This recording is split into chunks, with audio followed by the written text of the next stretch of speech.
It is a realistic view, but the precondition should be the cessation of fire, the cessation of hostilities, which are already some of the provisional measures of the ICJ, the International Court of Justice, and also the UN Security Council itself.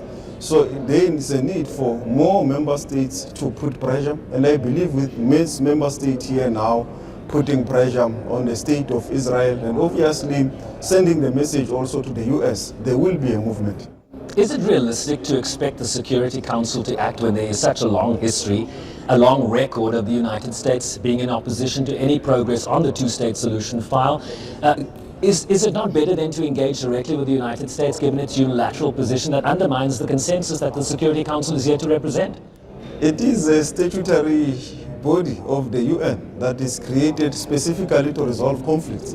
It is for that reason that we call for its reform, because of its paralysis and its nature, because of the P5 members holding the veto power. As you are aware, some of the resolutions were vetoed by the US, but some of them that ended up with a ceasefire, with the negotiated kind of dialogue and settlement, came also from the US, which is a P5 member. And with the noise also coming from Washington, it's clear that everyone understands that there is now famine, there is starvation in Gaza. President Trump himself said so. So it's clear that the conscience of the world has to act in unison to ensure that this famine, this genocide does stop. And this includes the US, and also the state of Israel itself has to be brought to account for these activities. Let me just expand on what you've just said. In your speech now, you talked about the existential threat faced by Palestinians, the official death toll now exceeding 60,000, while the IPC report says the worst case scenario of famine is currently taking place. What do you see as the key imperatives moving forward right now? The key imperatives is that the Israel needs to stop its operations. Obviously, the US also has to exert the necessary pressure. And we are glad as South Africa that there is now a consensus in both the Global South through the Colombia, South Africa, A group, and also through the Madrid group, which is led by Spain, including the Arab world, with many countries also joining that group, the Arab world and Europe, also coming together to say this must stop. And we have heard their voices here speaking louder. So it's clear that the world is now saying this indeed has to stop. The famine, the genocide, and the access to humanitarian aid to the people of Gaza should be allowed. So with these voices more coming up front, we believe that this is the right time also for the US or the allies of Israel to also see through this difficult period that the people of Palestine are suffering. Minister, to your point, two prominent Israeli human rights groups this week concur that genocide is happening in Gaza. They concur with the likes of South Africa. They concur with Human Rights Watch, Amnesty International, the elders, Mary Robinson speaking out on that very point just yesterday. How urgent is it for the International Court of Justice to pronounce itself on the case South Africa has brought before it? Yeah, the agency of the courts, obviously we have already dealt with it, with the three provisional measures, which can be interpreted widely to include this Israel state to stop its operation, but also decisions of the UN Security Council with regards to the ceasefire, the General Assembly, including this conference that is taking place now with regard to a two-state solution, and also the decision of the ICJ with regards to the unlawful occupation. So there is enough body of opinion, structures that have made decisions. What now needs to happen is for the state of Israel to listen, and for all its allies to put pressure on Israel to stop the operations, because it is in clear violation of international law, but also it's a continuation genocide that is happening in full view of all people of the globe. It is against this background that you now see many countries now agreeing with South Africa, agreeing with many countries, both in the Global South and in the Global North, that there is famine and the world must act now. Minister, we have you at the United Nations here in New York, but you are, of course, South Africa's International Relations Minister. You are in the United States, and of course we have this big tariff deadline looming on Friday, August 1st. Where do negotiations, bilateral negotiations with the United States stand at this juncture?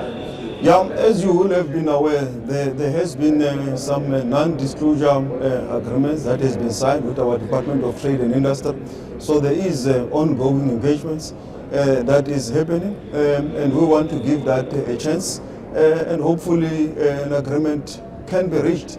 But we will continue to engage with the U.S. because, as we've already always said, they are a very important strategic trading partner for South Africa. So the negotiations are very important. They are key to our economy, foreign direct investment, but also at the trade relations level. It's an important discussion that we are hopeful that there will be some agreement reached at some point. Minister, you were, of course, part of South Africa's delegation led by President Ramaphosa that visited the White House in May. As you mentioned, there was a new framework agreement presented to the United States. We understand that was then sent back. There was additional measures inserted into that framework. Is it moving in the right direction? Do you feel that the bilateral relations between yourself, for example, and Marco Rubio are moving in the right direction? Are you able to pick up the phone and say, hey, let's talk? Or is that still problematic for South Africa? Yeah, it is still a problem, but there are engagements that are happening in relation to the trade issue. But not at your level? Yes, at our level, there is a discussion that is happening, which we think is necessary, particularly with the trade issue, that it must be resolved. And for us, that is our first priority, that issue of trade must be resolved.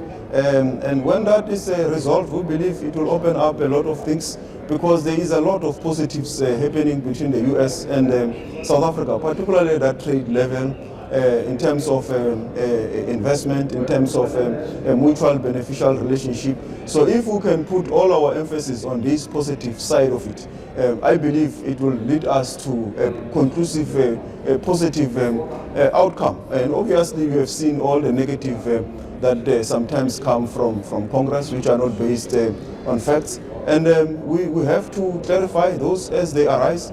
But the important part is that we need to emphasize the good trade relations that exist between the two countries, right, and we can build from that. Right, so there's the trade aspect, but there's also, as you mentioned, the political side of things, right? This US-SA Bilateral Review Act that passed through the Foreign Affairs Committee of the House of Representatives. Of course, it now has to go to a full vote, probably later in September, and then, of course, onto the Senate.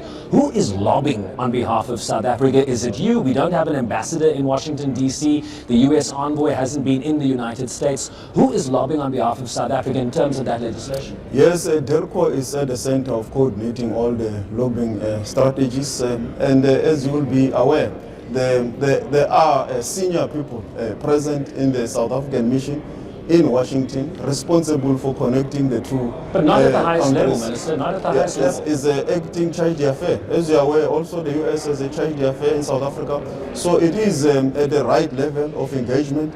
And it is a continuation of a discussion between the two countries, which we hope at some stage will reach to a positive discussion. But we will not get tired, we'll continue to engage. I know it's the prerogative of the President to appoint an ambassador, but on the advice of the Minister of International Relations, tell me how you have advised President Ramaphosa on who to appoint to head the South African mission in Washington, D.C.